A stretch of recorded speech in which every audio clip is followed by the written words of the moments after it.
Hello everyone, how are you? In this video, I am going to discuss about the rotational motion का important topic that is radius of gyration। बहुत छोटा सा topic है लेकिन important topic है। बहुत बार पूछ लिया जाता है कि एक बॉडी का रेडियस ऑफ गायरेशन क्या है, या फिर बहुत बार पूछ लिया जाता है कि रेडियस ऑफ गायरेशन की एसआई यूनिट क्या है, या फिर रेडियस ऑफ गायरेशन होता क्या है। ये सारी बात मैं आपको इस सिंगल वीडियो में बात करने वाला हूँ, तो आप ये वीडियो पूरा एंड तक के देखें। और अगर आपको पसंद आ रहा हो तो आप लाइक शेयर कमेंट करके बताएं मुझे कि ये वीडियो कैसा लग रहा है। और इंपॉर्टेंट है कि आप सब्सक्राइब कर दिए इस चैनल को। तो चलिए शुरू करते हैं। डेफिनेशन क्या होती है रेडियस ऑफ जायरेशन या फिर गायरेशन की? दोनों ही वर्ड सही है, रेडियस ऑफ गायरेशन भी सही है, रेडियस ऑफ जायरेशन भी सही है। डेफिनेशन होती है the root mean square distance of its constituent particle from the axis of rotation is called the radius of gyration of the body. बहुत सिंपल डेफिनेशन है। क्या होती है इसको मैं आप प्रैक्टिकल तरीके से समझाता हूँ। अगर ये एक ऐसी रैंडम सी बॉडी है और इस एक्सिस ऑफ रोटेशन के अराउंड ये रोटेट कर रही है, गोल गोल घूमने वाली है। अगर यहाँ पे एक पार्टिकल है, पार्टिकल यहाँ है, पार्टिकल यहाँ है, पार्टिकल यहाँ है, ये पार्टिकल जो है ये सर्कुलर मोशन में गोल गोल घूमना चाह रहे हैं। अगर ये r1 डिस्टेंस की दूरी पे, या r2 डिस्टेंस की, या r3 और ये r4 ऐसे अलग अलग दूरी पे ये है, तो अगर हम इन सारे पार्टिकल का मोमेंट ऑफ इनर्शिया भी निकालें या रेडियस ऑफ जायरेशन भी निकालें, तो हम ऐसे लिख सकते हैं। इसको डिनोट करते हैं कैपिटल K से। K is equal to under root of r1 square plus r2 square dash dash dash जितने भी पार्टिकल होंगे rn तक के डिवाइड बाय n। ये होता है रेडियस ऑफ जायरेशन की डेफिनेशन, और इसको डिनोट करते हैं K से। एक बार देख लो आप इसको।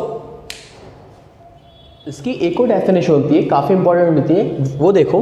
The product of mass of the body m, अगर एक बॉडी है उसका मास m है, the product of the body m and the square of the radius of gyration and the square of the radius of gyration gives the same amount of moment of inertia of the body about the axis of rotation. बहुत simple सी बात है। अगर ये random body है, आपने इसका moment of inertia निकाल ली है, I is equal to M R square.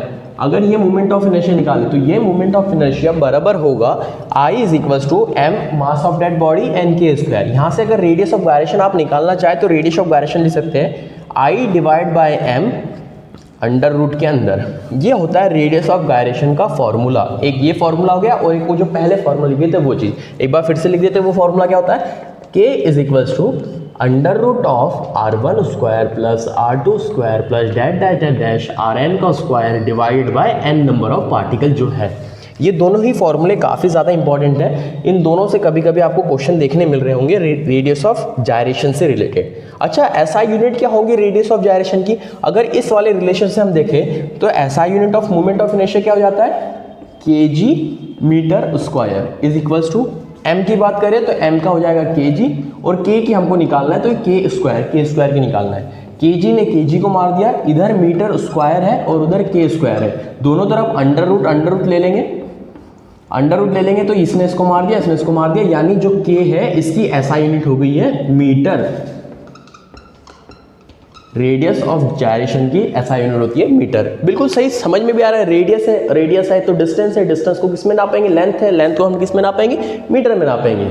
ये हो गया हमारा रेडियस ऑफ जायरेशन की A to Z सारी बातें।